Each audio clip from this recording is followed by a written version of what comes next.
नमस्कार दोस्तों, स्वागत है आप लोगों का फिर से एक बार शुभ ज्ञान चैनल में। दोस्तों, आप लोगों के मन में यह विचार तो कभी न कभी जरूर आया होगा कि भारत में गाय को माता का दर्जा दिया गया है, फिर भी गौमाता को क्यों खानी पड़ती है जूठन। दोस्तों, गौमाता में लगभग 33 करोड़ देवी देवता का वास होता है। पुराणों में उसे साक्षात माता लक्ष्मी के स्वरूप माना जाता है कि कामधेनु का हर अंश मानव मात्र के लिए वरदान है। सुख और दुख से जुड़ा कोई भी धार्मिक अनुष्ठान गौ माता के बिना पूरा नहीं होता। फिर भी गौ माता को घर के जूठन क्यों खाना पड़ता है? ऐसी दुर्गति क्यों है? हर घर की रसोई में पहली रोटी गौ माता के नाम की निकाली जाती है। दोस्तों, धार्मिक मान्यताओं के अनुसार इसका उत्तर माँ पार्वती के श्राप से जुड़ा है। एक बार की बात है जब भगवान शिव और माँ पार्वती समुद्र के किनारे विहार के लिए गए। इस विहार के बीच शिव जी के मन में एक शरारत आई। उन्होंने कहा कि देवी पार्वती, मुझे अचानक आवश्यक काम से जाना पड़ रहा है। मैं कार्य पूर्ण कर अभी आता हूँ, आप यहीं मेरी प्रतीक्षा करें।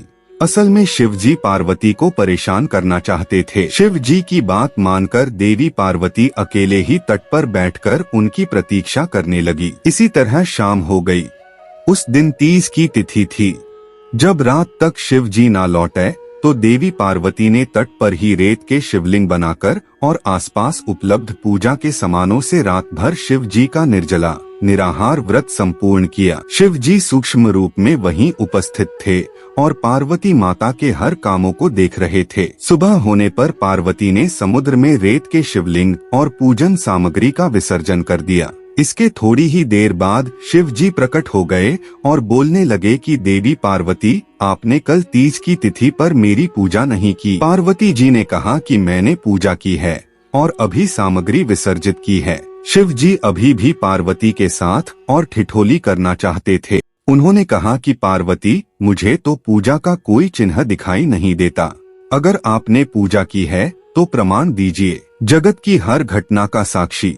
अब तक माँ पार्वती भी समझ चुकी थीं कि भगवान शिव उन्हें जानबूझकर सता रहे हैं, क्योंकि जो जगत की हर घटना का साक्षी है उसे प्रमाण की क्या आवश्यकता है। देवी पार्वती भी इस हंसी मजाक का भरपूर मजा ले रही थीं।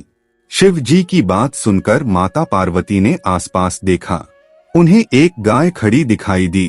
उन्होंने शिव जी से कहा कि ये गाय मेरी साक्षी है, मेरे पूजा करते समय यह उपस्थित थी। शिव जी ने गाय से पूछा कि क्या पार्वती ने पूजा की है। गाय ने ना में सिर हिला दिया। शिव जी ने कहा, पार्वती, आप असत्य कह रही हैं। गाय ने आपकी गवाही नहीं दी। शिव जी के सामने स्वयं का अकारण झूठा साबित होना पार्वती सहन नहीं कर पाई। उन्होंने उसी वक्त गाय को श्राप दिया कि तू दिव्य जन्मा है, जगत कल्याण के लिए प्रकट हुई है, इसीलिए जनहित के लिए तेरे गुण यथावत रहेंगे, किंतु जिस मुंह से तूने झूठी गवाही दी है उसे दंड भुगतना होगा। झूठ बोलने के कारण अब से जूठन ही तेरा आहार होगी। गौमाता क्रोध की भागी बनी। इस तरह झूठ बोलने से गौमाता क्रोध की भागी बनी और आज तक उनकी संतति अच्छा भोजन प्राप्त होने के बावजूद जूठन खाने के लिए बाध्य है। यह कथा हमें बताती है कि असत्य भाषण के कितने गंभीर परिणाम हो सकते हैं।